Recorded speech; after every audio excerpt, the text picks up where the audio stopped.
Alright folks, take 6 minutes of your time, relax and enjoy this Wagyu bone-in entrecote steak. It's time to grill!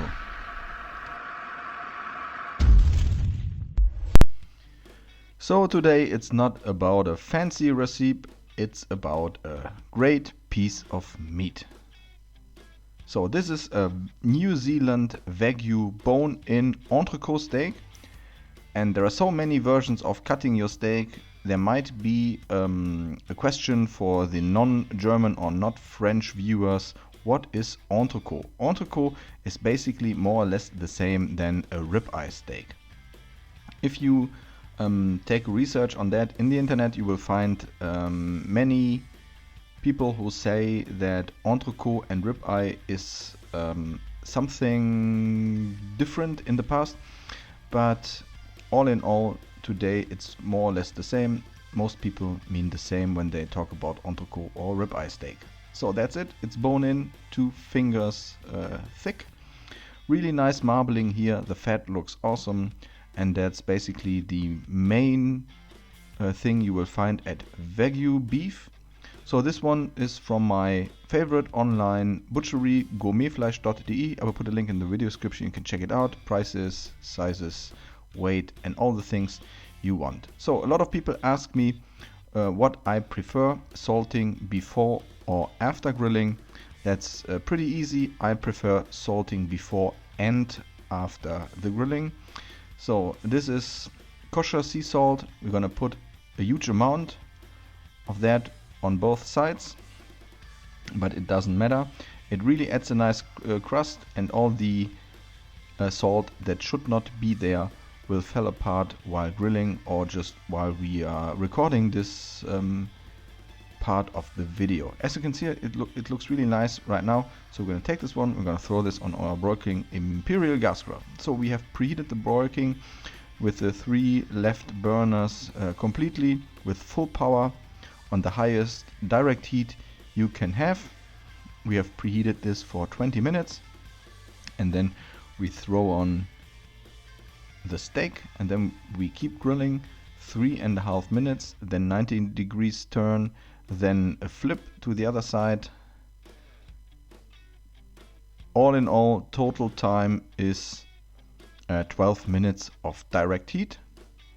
And after the 12 minutes of direct heat, we're gonna put this on indirect heat, and we're gonna let this cook there until it has the internal temperature that you prefer.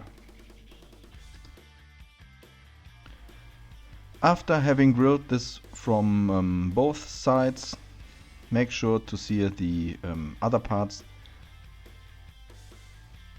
like so.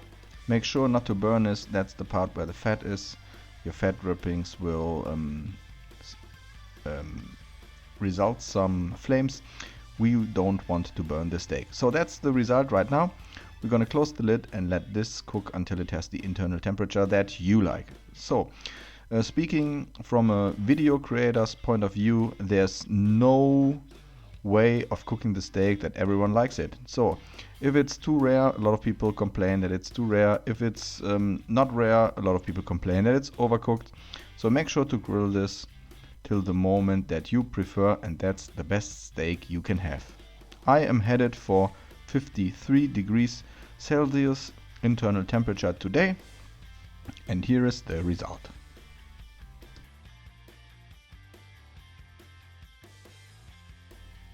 So first we cut away the bone, and then we're gonna slice this bad boy up right now.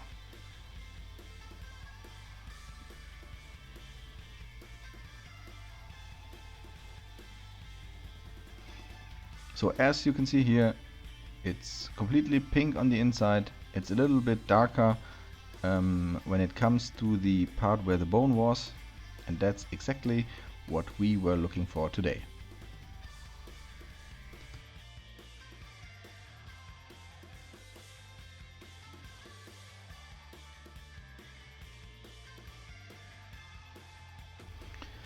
So as mentioned in the beginning, I prefer salt before and after grilling.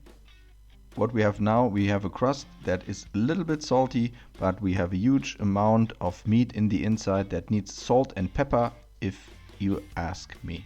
So we're gonna take some of my own mixture I created together with spicebar.de. This is Jack and Smoke, whiskey, pepper meets smoke salt, which is a great combination for that one.